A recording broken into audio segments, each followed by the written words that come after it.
Thanks, Nick. Can everybody hear me? Oh, great. Yeah, no, it's great to be back here at the Grove. We were here for 2 or 3 years when we started Device42. We left about 2 years ago, and I do miss going almost every day to Takeaway for lunch. But we're in West Haven now. All right, so we always start this off with the same question. What were you like growing up? What was your life like growing up? Sure. So I grew up in New Bedford, Massachusetts, near the Cape. Actually had a pretty unremarkable childhood, close family, into sports. Where things started going a little bit crooked, or not badly crooked, but good crooked. I went to an experimental college. So I went to college at New College in Florida. No grades, third highest average SAT scores in the country, so a lot of smart people there. But most importantly, you could study whatever you want. And 3 things happened to me at New College, 2 good and 1 bad. I got into studying. I got very interested in studying how people think and got into cognitive psychology. Was fortunate enough to actually publish a couple of papers in peer-reviewed journals as an undergraduate. I also got my first exposure to computer programming. This was back in the early 70s, so we had a state-of-the-art PDP-8. It was very modern because we had paper tape input instead of punch cards. And the third thing that happened, the one that didn't work out so well, was I met my first wife there. You knew that. After I graduated from New College in 3 years and decided to take a year off. Worked in Boston as a software developer in Kendall Square, which at the time, hard to imagine, but it was kind of a graveyard. We were probably the first software company in Kendall Square. And then got a National Science Foundation fellowship to go to Johns Hopkins for graduate school. At Hopkins, I was fortunate enough to work with Bert Green, who was a pioneer in artificial intelligence. When he was at MIT in 1961, he wrote the first program that could understand typed natural language. In other words, talking the way people talk. So he wrote a program that you could ask it questions about the 1959 baseball season, and the program was appropriate called Baseball. And that kind of started my reversing my interest from being interested in how people think to being interested in how you get computers to think like people. I also got started in machine learning way back when. That was the late 1970s. And in my last year at Hopkins, a friend of mine and I, kind of goofing off a little bit, we wrote a program to predict the 1978 or 79 baseball season. And we sent our predictions to a New York Post reporter before the season, and we actually did pretty well, and he wrote a nice article about us. So that kind of got me interested in machine learning, which at the time wasn't actually part of artificial intelligence. Oddly enough, today it's the biggest part of artificial intelligence. We can talk about that a little bit later.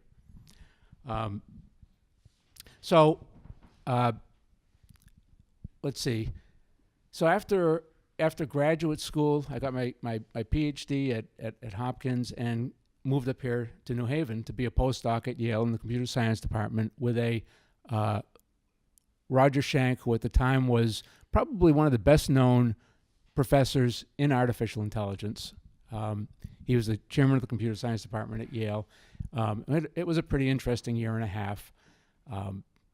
At that, I was kind of on a track to become an academic. Obviously, I'd been publishing a lot of papers, and I was starting to question my direction in life. I would get because I was getting a little bit of a reputation.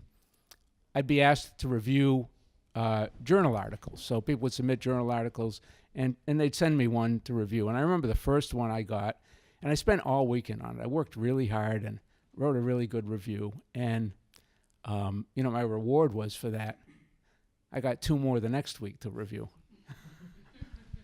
But in any case, I went forward with it. I accepted a position at Brandeis University to be an assistant professor on the tenure track. And not too long before I was supposed to start, Roger Shank came to me and he said, Steve, you'll probably be a successful academic, but you're going to hate it.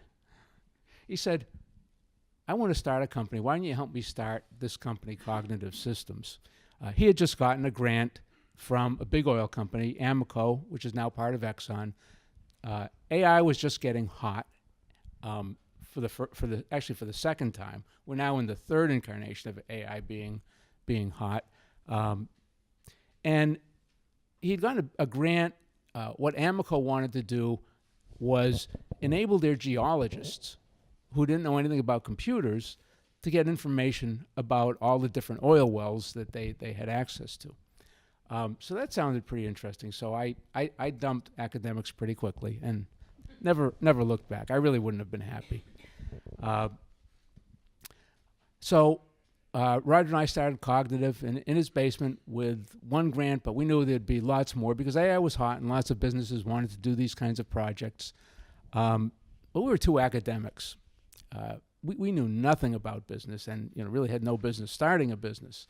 To the point where I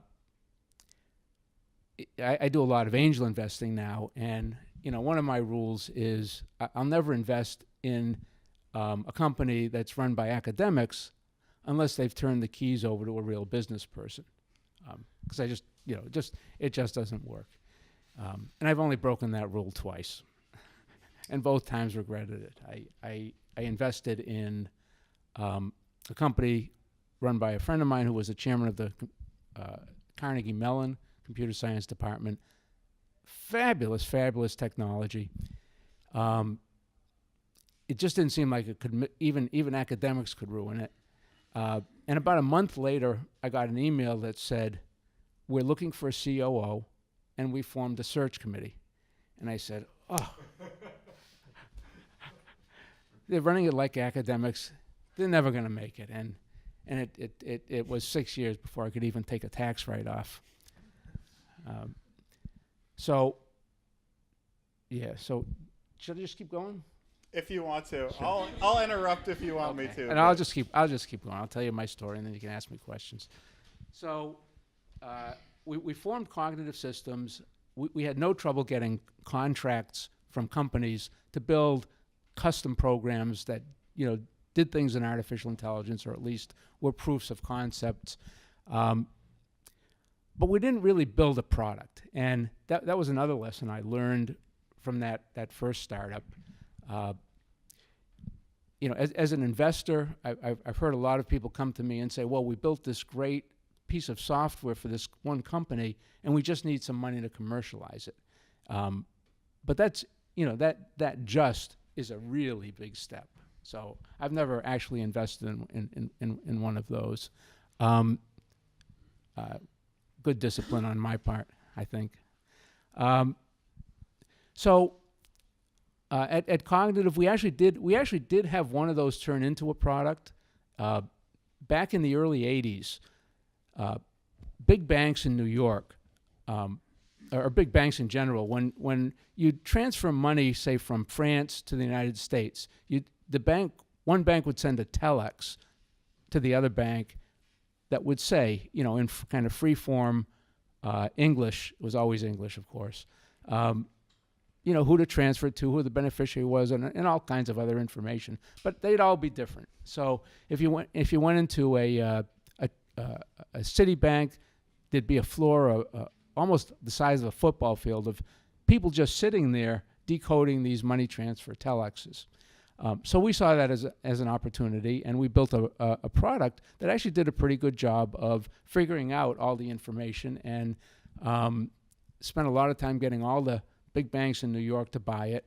And just as we got most of them to buy it, all the banks in the world standardized on a format for money transfer telexes called SWIFT, and all of a sudden there was no product. And that kind of drove home the lesson to me of, it's not just good to have it's not just enough to have a good technology, good product. You really have to understand your market and keep on top of it. So, gradually learning more about hard lessons about business. The good news was AI was so hot, people kept throwing money at us. And in fact, on the backs of all these custom contracts, we were actually able to make a public offering. We all made a little bit of money. But towards the end of the decade, when AI went into decline because it wasn't living up to the hype and meeting the promises, so did cognitive systems. Fortunately, I left to create a spin-out so that we could have two companies fail at the end of the decade. But the second company, Intelligent Business Systems, we tried to fix the mistakes that we made with the first one. So we hired a strong CEO, someone from IBM, who'd had really good experience in the area we wanted to get into, which was selling, you might think of them as accounting systems to businesses. So in those days, to sell an accounting system to a business, it was a $100,000, $200,000, sometimes $300,000 sale, and you sold a mini computer with it.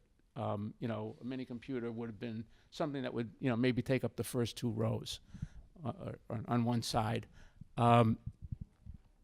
So we since we had raised a lot of money, we thought it would be a good idea to get a big discount on a bunch of computers. So we actually stocked a warehouse with VAX 730s. And our idea was to sell, we actually bought an existing small business system and layered a natural language interface on top of it so executives could get information out. Who owes me money for more than 60 days, that kind of thing.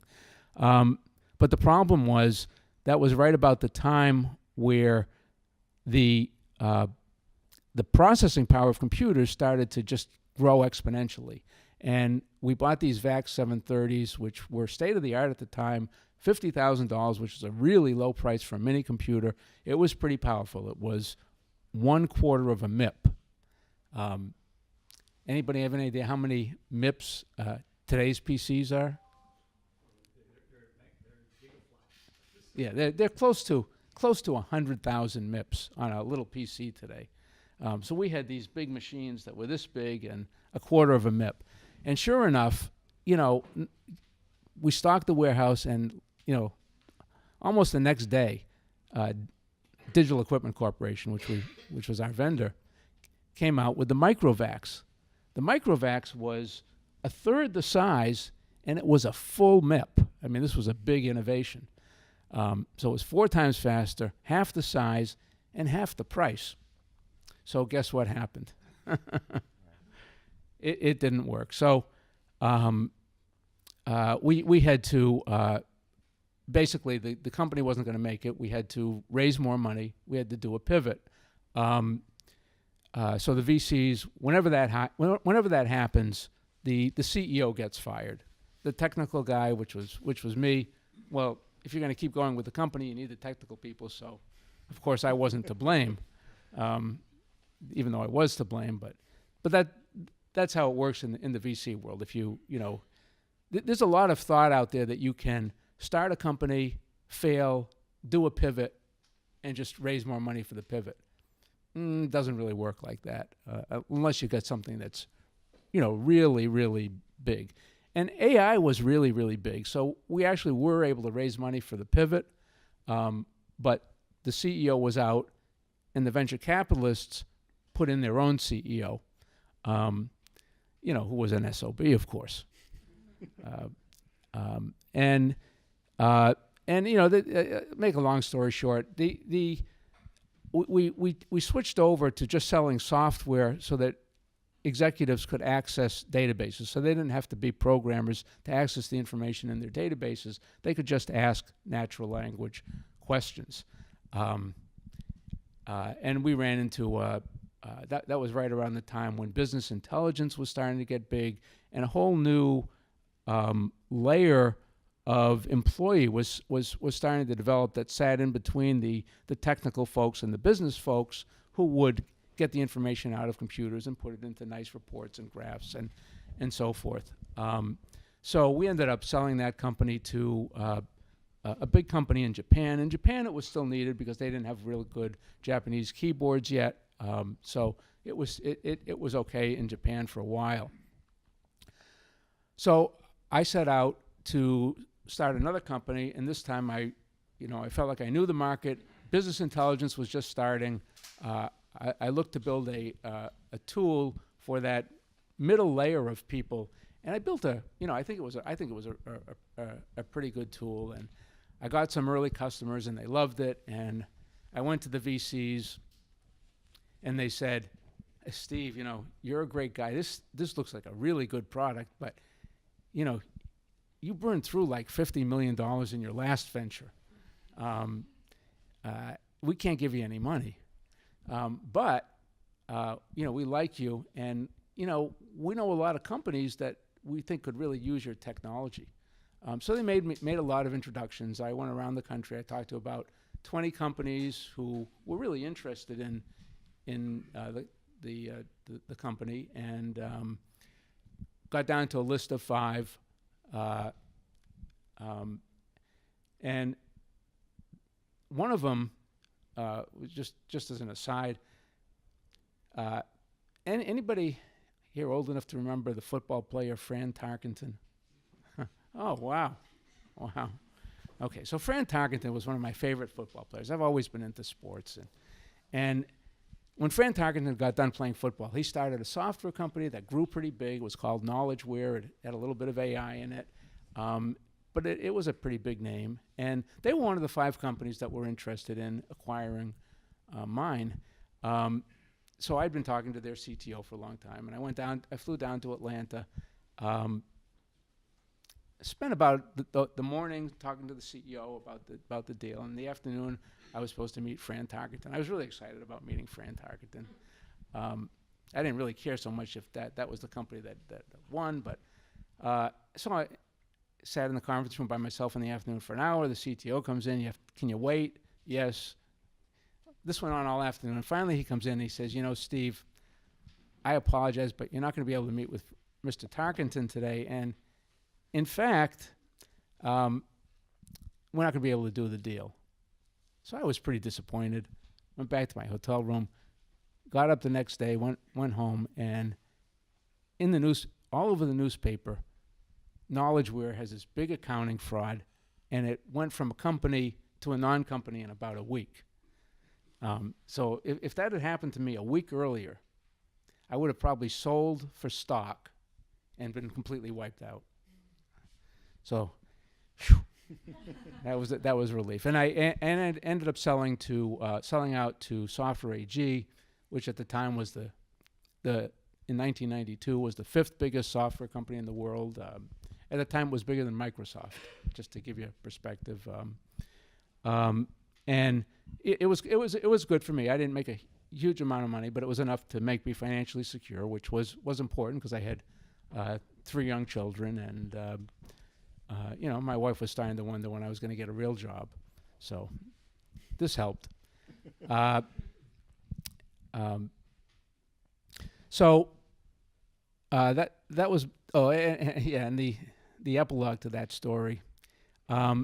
So if you read the trade press in business intelligence in the early 90s, I had 2 big competitors, and those competitors didn't sell for 15 years. But when they did sell, one sold for $5 billion and one sold for $7 billion. So it's kind of a what could have been story. But I can't complain. I made out fine. So I ran a division for Software AG here in New Haven for a few years. It was fun. Then I left and I started doing some angel investing. One of the companies I invested in was Tangoe. I led the angel group that that first invested in Tangoe in about, I'm going to say 2000. Tangoe eventually grew to over 200 million. We were the 5th best IPO of 2011. I was on the board for many years, and then I took an operating position in the few years before the public offering. So that was a big success story. Tangoe was successful because it had a great CEO, a guy by the name of Al Sabloy. Just made all the right moves at Tangoe, and over 10 years, just did a tremendous job. Let me tell you what Tangoe did. So we were in a field called telecom expense management. 10 years ago, probably still true today, but I don't know for sure. Big companies would spend 2% of their revenue on telecommunications. By telecommunications, I mean landlines, mobile phones, data circuits. So if you're a $50 billion company, you were spending $1 billion a year on telecommunications, and basically getting bills from your telecom vendors, AT&T, Verizon, and so forth, that were gigantic, and nobody could go through them manually. And what they would typically do is they'd do periodic audits, and when you do a periodic audit, you almost always find 20 or 30% overcharging.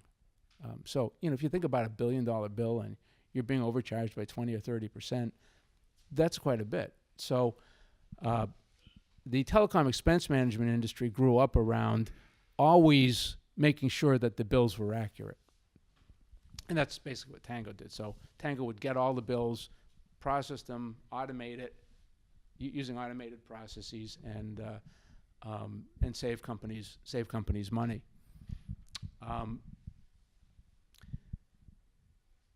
I left Tangoe in 2012, about a year after the public offering.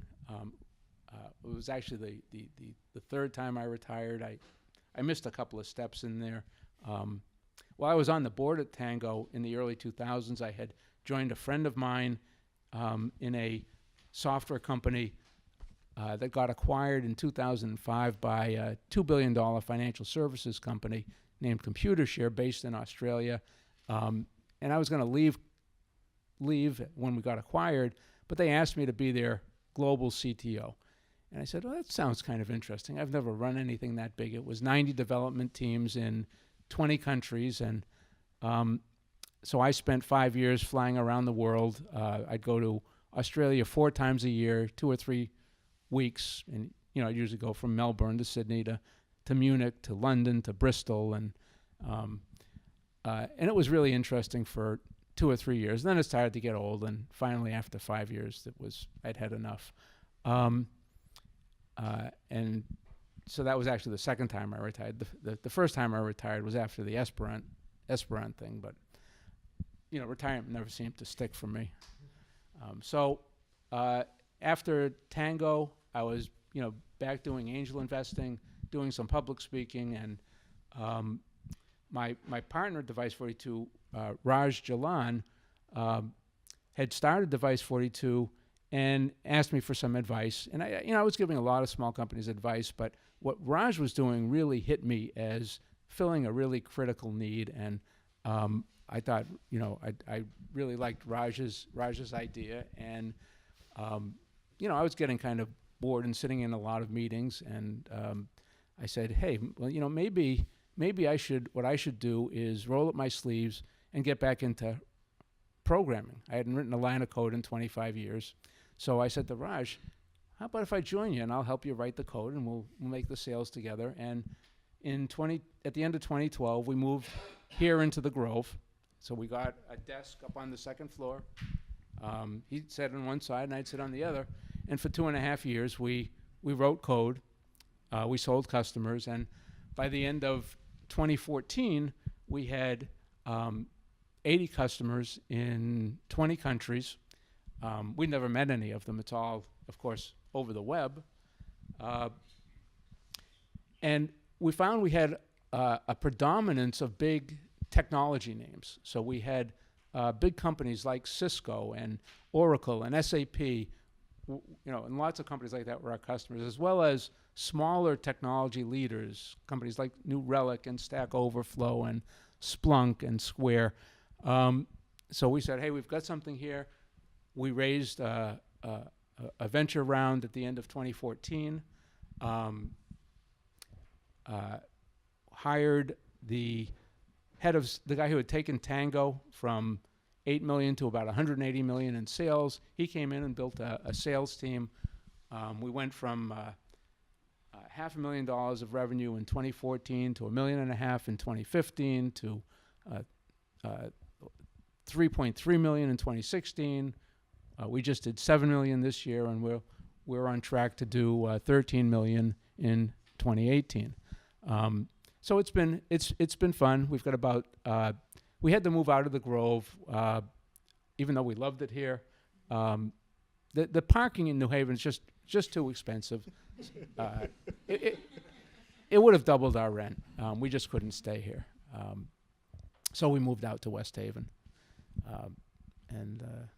So that's. Did that answer your question? Yeah. Yes.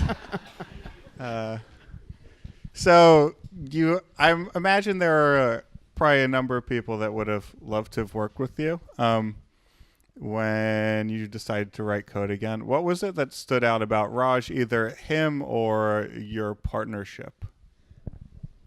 Yeah, no, that's a great question. Number one, I think the absolute best way to start a company is to do what Raj did. So, actually, I didn't even tell this part of the story. So, Raj was a high-end data center consultant. So he would go in and help companies perform digital transformations. So maybe they'd be migrating to a new architecture, like to a blade architecture, or they'd be migrating off of operating systems that were no longer supported. And he was finding he would spend 60 or 70% of his time just trying to figure out how everything was connected in these data centers. Because if you don't do that before you start unplugging things here and plugging them in there, what happens is you unplug something here and something you didn't even know was connected breaks, and now the CEO is mad at you, and it's a really common story in the IT business. Anybody in IT here? Yeah, so you know what goes on. And then you move everything over to the other side, you plug it all back in. It's a little bit of an oversimplification. You flick the switch, and if you don't have all the connections right, nothing happens. So, I was a CTO of a $2 billion company, and then at Tangoe of a $200 million company. And, when I'd have performance or security issues, at Computershare was an especially good example with 90 development teams around the world. I'd get everybody on a virtual war room, and everybody had to stay on the phone for like 8 hours until we'd figure out the problems. And the first question I would always ask would be, okay, so what's running on these servers or on the network component, and who's going to be affected, and who's going to be mad and calling, and if we unplug it, what's going to go down? And nobody would know. And nobody knows anywhere. If you go to the biggest companies in the world, they can't tell you that. And that's the main reason I liked the idea, because it was solving a real problem. So that's and that was number one. And number two, Raj is just a really smart guy, and I could tell that. And he's been great to work with these 5 years. Similar question, but going back a little bit. You have a conversation with Tangoe. What stage is it in? And did you see something then that it was going to be a big success? Were there things that really stood out about the business? Yeah, no, So Tangoe, when I invested in Tangoe, it was kind of a consulting company at the time. Al Sabloy had just decided to join full time, and I really invested because I was really impressed with Al. Al had previously built a $50 million company, and there were several things that impressed me about Al. One was he's the kind of guy you just can't say no to, so it didn't really matter. he was going to get me no matter what, and he just like he got every customer he ever approached. But also he wasn't just a salesman. He was a very, very smart, articulate product person, and he could talk about all the things that were needed in the market at a very, very deep level that you don't often see in a CEO. So it was Al that caused me to invest. If somebody came to you today wanting to be the next one of those, what would you want to see from them? I've made I've probably made 20 angel investments. Most of them probably weren't good investments. And I think the main thing is I'd want somebody like Al involved in the business. You want somebody who's done it before, who's going to lead the charge. My experience at Device42 has reminded me about all the pitfalls that that can challenge a startup company. So I think it's very important to have somebody who can lead the charge and know their way around all the landmines that are there sitting in front of you. Slight change of gears, going back to your time in AI. You took credit when we were speaking before about at least playing a role in the AI winter that followed your time in the industry. It's hot again. Is there anything that you see that's different now? Particularly, one of the big changes is just the availability and wealth of data, or do you think we're probably getting over exuberant? No, that's a good question. So AI has gone through essentially the rise and fall 3 times. So in the late 50s, early 60s, everybody thought AI was gonna come, and it didn't. And then in the 80s, early 80s, it looked like it was happening again, and it didn't. And there was a lot of hype, and companies overhyped. And I was telling Nick, I definitely was a big contributor to the overhype of the 80s. But what's different? What's different today is that AI has delivered. Well, there are a couple of things different, but AI has delivered. So if you use Google Translate, all of a sudden you get really good translations, and that's AI. Speech recognition really works. You can go on to Facebook or Google, and it knows who's in your pictures. That's artificial intelligence. So artificial intelligence has delivered where it didn't really in the earlier incarnations. So so that's the big thing that's different. So let's say you have a friend's kid come to you and say, "Hey, this entrepreneurship thing sounds great. What do I do now?" What advice would you give them? Yeah, that's a good question. And I don't know if I can answer it honestly with Drew sitting in the room. But and I think entrepreneurship programs encourage students to think up good ideas and go out and raise money and try to build businesses. But I think people are better served to spend some time with a good startup and really learn. For example, we have a young marketing guy at Device42 who's getting a fabulous education from working with Raj on marketing, and then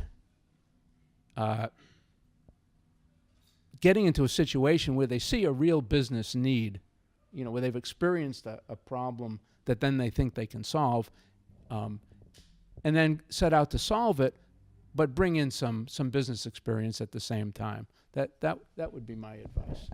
Changing gears a little bit. You've been around New Haven for a while. There have been a couple of really big hits in the area.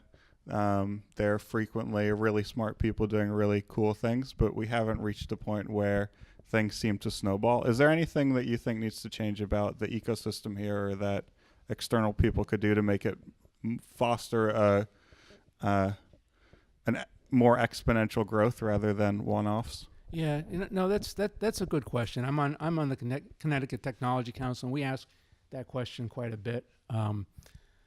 The state has actually done quite a bit. Connecticut Innovations provides a lot of funding to companies in Connecticut. There's a Connecticut tax credit that encourages angel investors to invest in Connecticut companies. So, if you invest in a Connecticut company, you get a 25% tax credit. So you're really only investing 75%. So it encourages investors to invest in Connecticut companies as opposed to New York or Boston companies. That doesn't mean they necessarily do.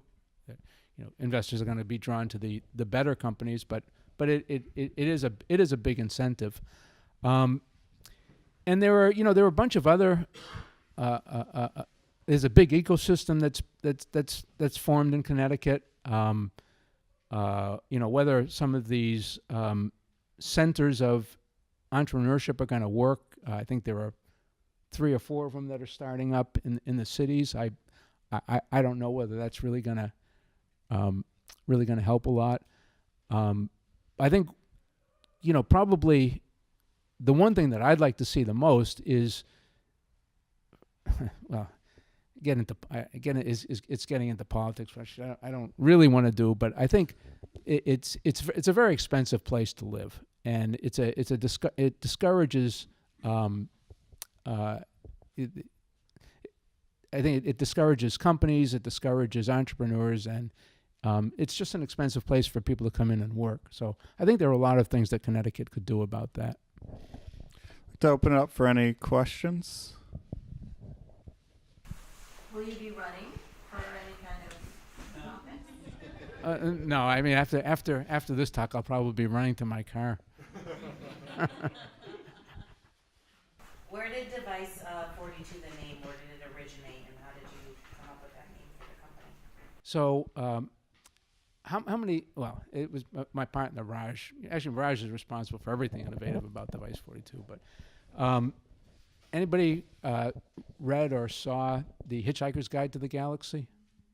So, in the Hitchhiker's Guide to the Galaxy, it was kind of an odd story, but in a galaxy far, far away, they built a supercomputer. It took them a long time to build, and the first question they asked was, I think it was, what is the meaning of everything? And the computer said, well, this is going to take like a long time to answer, and took months, and it finally came back. They were camped out waiting for it to answer the question, and it finally comes back, and it says, I forget the guy's name, Fred or Dave. Let's say it was Dave. He says, Dave, you're not going to like the answer. What's the answer? 42. So Device42 is the answer to everything about your IT infrastructure. It also happens to be in a computer room, with the big racks. The 42 is the most common number of slots in a rack in a computer room. So 42U, yeah. 42 one-use slots, yeah. So where does AI fit in? I hear you saying that it's the 3rd generation, right? So I remember when I was doing my master's in industrial management engineering, I was drawn to the specialization of AI and robotics, biorobotics particularly. But at that time, it didn't, as you said, like during 2000, early 2000, it didn't have a big one. Right now, you said it's in the 3rd generation. So what is going to evolve like? Sorry, what is going to? Like be in the future in the AI world? Yeah, you know, it's a good question.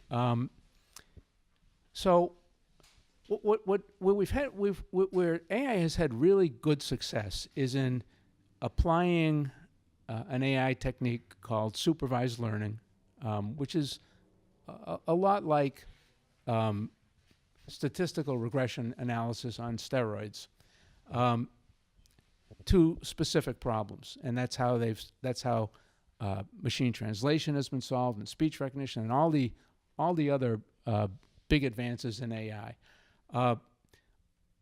And we're going to continue to see those advances because you're going to continue to be able to take tasks where you have a lot of data that have right and wrong answers, and essentially have the computer learn how to do these specific tasks.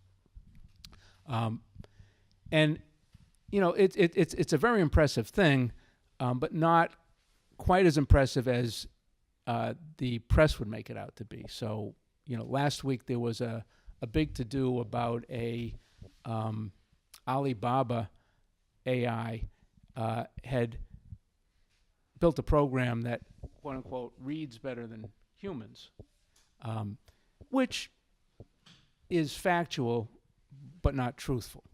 So, what does that mean? So, one of the nice things that's happened in the AI community over the last 15 years is that people use standardized tests to essentially measure progress. And one of those tests is a reading comprehension test developed at Stanford University.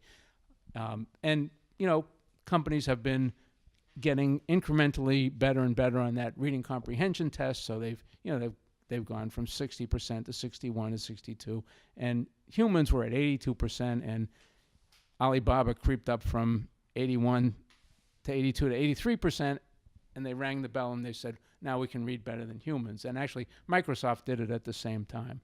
And you know, it in a sense, it scored better on the test, but the computers have no idea what they read. So they can't answer abstract questions. And if you were to take that computer and have it read a different type of passage than you have in that Stanford reading comprehension test, it wouldn't be able to answer any questions at all. So what computers are learning are to do very narrow tasks, which are very important, like machine translation, but they're very narrow, and they're not transferable to other tasks. So it's not like they're replacing humans in general, but they do have the potential to replace very specific jobs, and of course one of the big ones that everybody's worried about is driverless cars. I'm worried about it for different reasons.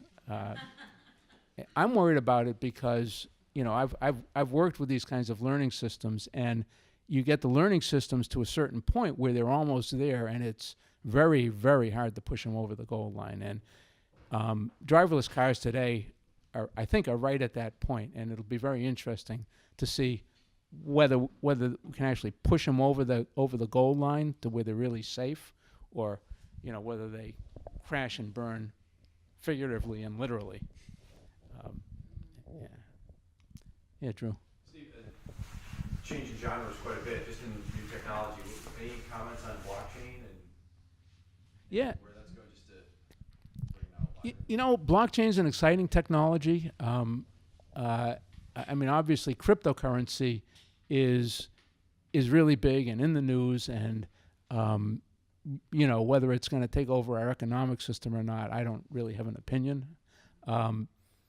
But one place in the IT world where it's really getting big is in security, because the blockchain algorithms give you a way of doing security that's very different than anything we've had before, and a lot of companies are taking advantage of that and building some pretty interesting products. Yeah, John.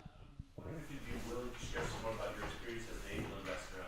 You had one big winner in Tangoe. You said you made 20 investments. Have you had any other big winners? How many have been complete losses? And would you be willing to share the overall return on your angel portfolio? Sure. So, yeah, no. Actual return. Yeah. You know, it's it's always hard to know the return. You know the companies that have failed, and you know the companies that have succeeded. So you can always get a return on those, but most of the companies are still in that intermediate stage where they're still operating. They may do really good. They may do really badly, but they're still going, and time will tell. So it's always really hard to know what your return is. I keep in my portfolio an estimate of what I think the value of each investment is. So, for example, in that example of the Carnegie technology, I marked it instantly down to 0 when I found out they had the search committee. And in my portfolio, with what I made on my Tangoe investment, I could have thousands and thousands of losers before I had a losing portfolio. So I have a really good return on my portfolio, but it's mostly because of Tangoe. If you take out the Tangoe investment, time will tell. I hope it's going to do okay, but I don't know.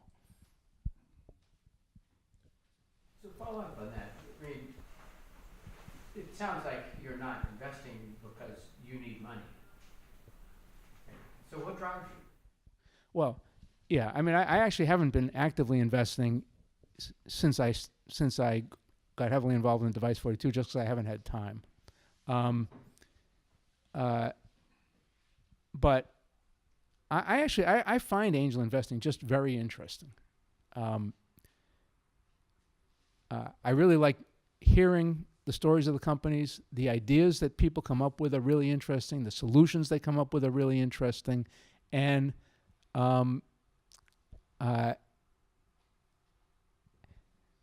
I get really excited about a lot of them. And when I get really excited, I try to do due diligence and invest. And it just really seems like a great idea. It's got to succeed. And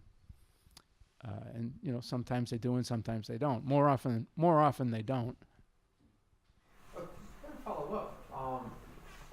Earlier you were asked a question about what could shift the ecosystem here, and I might argue that we need another 10 or 50, 100 of you.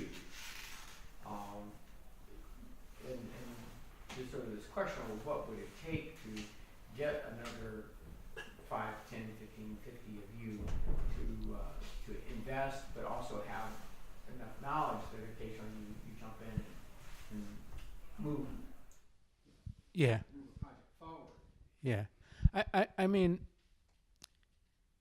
so in terms of entrepreneurs, I really think we need more people like Raj.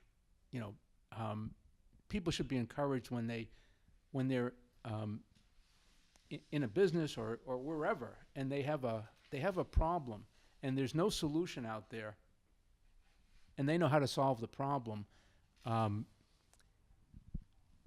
They should be able to start a business and raise money, and they and I think we have a fairly good ecosystem for encouraging that. And on the investor side, I actually think there is quite a bit of money available.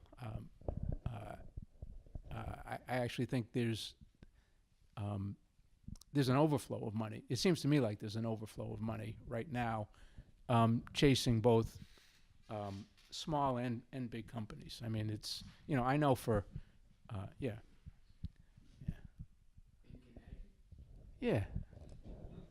I mean, I know we ship a lot of money out of state. Yeah. No, I mean, I'm a longtime board member of the Angel Investor Forum. 40 investors who are willing to put money to work for good ideas, but they have to be convinced that they're going to work. And I think part of the problem is that most of the ideas are not deemed worthy of investment. So I think that's really where the sentiment comes from, that there's not a lot of money to invest. Steve, I was in AIF for a number of years, and I'm not anymore. Yeah. I got jaded by it. One of the things that I got jaded by was that, you say there's 40 investors in AIF. But if you do the math and look at how much per year they invest, it doesn't amount to a whole lot unless things are dramatically changed. So it's on the order of $1 to maybe $3 million. And if, individual deals coming through are looking for 200 to say $500,000, there's not a whole lot of deals that can be done with that paucity of investing largesse. That's where I kind of like, okay, this is too small of an organization in terms of its financial footprint to really underwrite. If there was a lot of good startups out there, you could fund 10 or something. Yeah. You know what I mean? So. Yeah. No, that's a good question. I just speak from my own experience. I would have invested a lot more if there were a lot more companies that I felt were worthy of investment. So you think the deals coming through weren't good. Right. So the money you put out wasn't that high. Right. I mean that's and maybe that's just a personal opinion. Yeah. Following up on the community, you say you always look for a good CEO before you invest, and it's hard to, at least in my experience, it's hard to find good CEOs. So, is there any organizations trying to kind of create them and how to motivate them? Can you make a good CEO, or is it born a good CEO?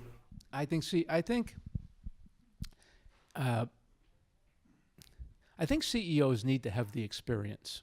So that's number one. Raj is a great CEO, but if I hadn't been there to, lead him around a lot of the landmines, he would have tripped up a number of times. So I think you really need someone with experience on the team, and preferably as the CEO. You need like a mentor to get there. How do you get to be a good CEO? Is part of the question. Really. Build the experience if you have to be a good CEO to begin with. So, yeah, it's kind of a catch-22.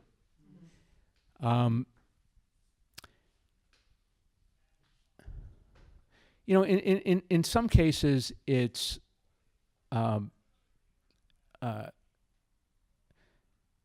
people lead a business unit, or in many cases, they come up through the sales ranks and then they're hired as a CEO, because the biggest problem that CEOs typically face is finding people to buy their product. So experience in sales and to some extent marketing always helps. So you don't necessarily have to have been a CEO, but you have to know how to take a product to market. And there are plenty of people out there who do that and do it well. Whether they want to move into an unfunded startup is another question. Do you think your early background with psychology has been helpful in any way in what you've done? Do you ever think about it from that perspective? I think it's going from being interested in how people think, how to make computers think like people, it's pretty close, and that's really what I was always interested in psychology. I used to say that people get into psychology because they're trying to figure themselves out, but that was a long time ago. I probably gave up, yeah. What was your, obviously in life we all have failures, right? Whether it's, business, personal. On the business side, obviously you've had a lot of success. And my question to you is, what has been a significant failure in your career? I mean, obviously you mentioned investing in angel, and obviously sometimes that doesn't work, but that could be a crapshoot either way. But, what's been a failure of yours, and how have you learned from that failure, or significant failure that you could talk about? Yeah, that's a great question. So in I think it was 1999 or 1998. We started a company. Has anybody used OpenTable? Everybody knows OpenTable? OpenTable's great. I use it all the time. But for a while it was reluctantly, because in 1999, OpenTable's business model was to go into a restaurant and give them a computer server, a $10,000, $20,000 server. So they would have to raise a lot of money and just put it in all these restaurants. And this was the internet era. And we said, that's a terrible model. Why can't it all be done in the cloud?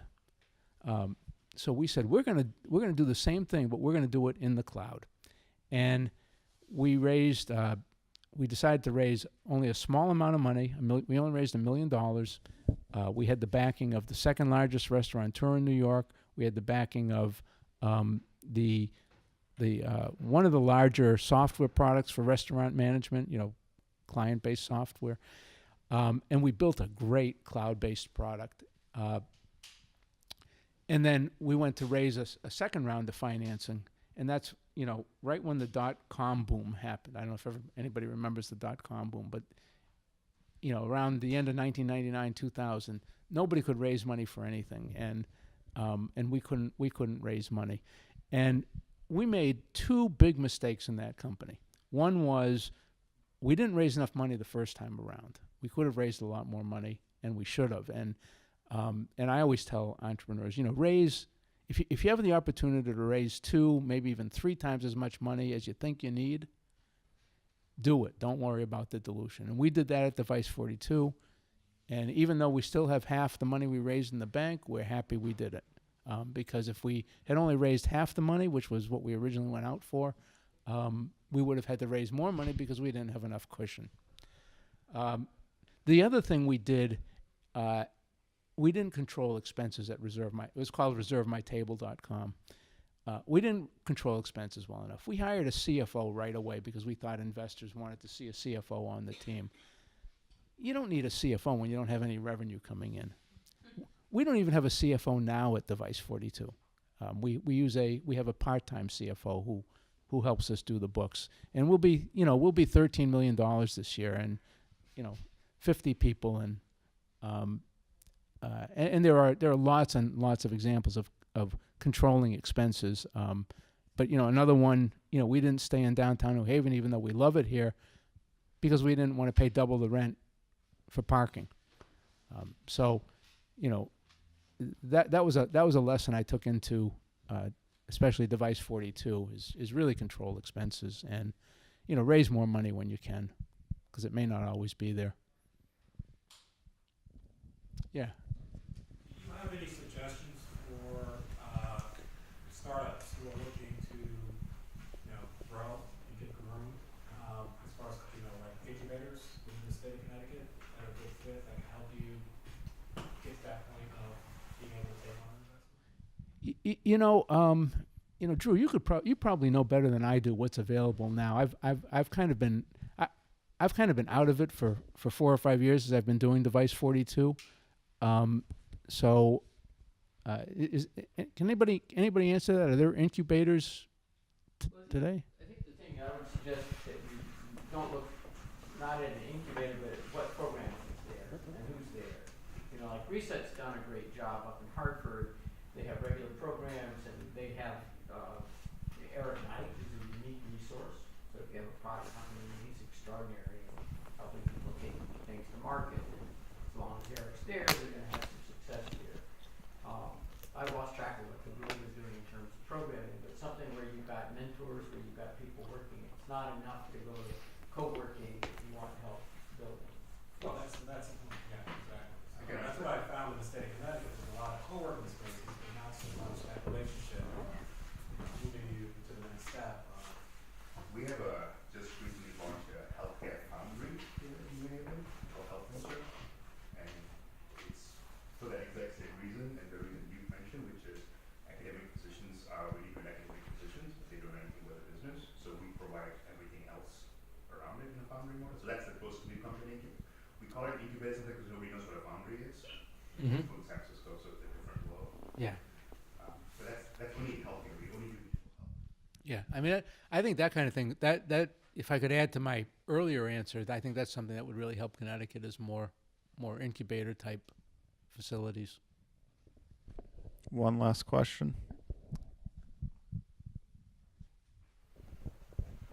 The question of the successful CTO, it sounds like the ringer is having Steve Shwartz as the CTO. Oh, I don't know about that. So at Device42, I've gotten completely out of R&D. We brought in, there's one guy who's worked for me at 4 different companies, and once he came in, he writes code about 10 times faster than I do, and much better at architecture, and so you can get a lot better people than me as CTO. What qualities have made you successful?